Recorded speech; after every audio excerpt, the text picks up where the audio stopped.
Hi,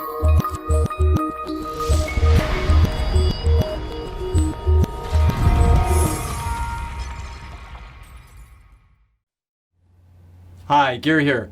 You probably noticed there were news stories about how these waterways, I think in Venice and other places in the world, got cleared up because of less boat traffic and everything else with COVID-19. And all of a sudden there were jellyfish and other animals and wildlife showing up in places they hadn't been in years and years and years. You know, I think about this when I read this recent article on AARP about happiness. And their number 2 point about what brings us happiness really caught my eye. And it was give up the wrong ideas about happiness. And you say, well, what do I mean by that? Well, you know, a lot of times I think we do try to get money to buy happiness. So we're flying around from here to there. We're busy doing this and that. All the things we were allowed to do before COVID-19, but missing some of the very important things that kind of got left aside. Jellyfish in waters you've never seen before, and other things like that.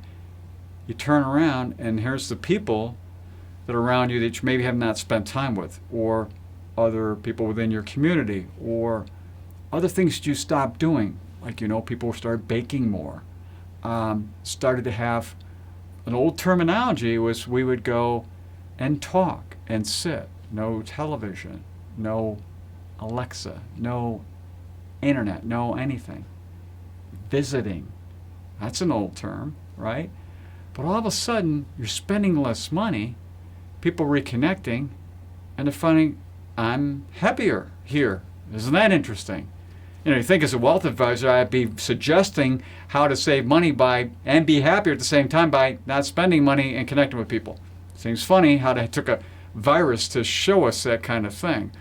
And by the way, the savings rate in April of 2020 went up to 30% from 8% prior to COVID-19.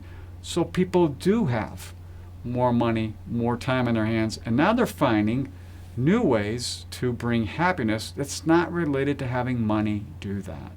Having more goods and services, bigger homes, bigger this, bigger that, more of this, more of that, more of this. And going back to simpler times, less planes in the air, cleaner waterways, more time to spend with people around us rather than trying to get from here to there. However you want to look at it, so it's a really important point that we get the wrong ideas many times about happiness, and then we've reconnected to what is truly happy for many of us, the really plus side of this really horrible virus. So until next time, enjoy.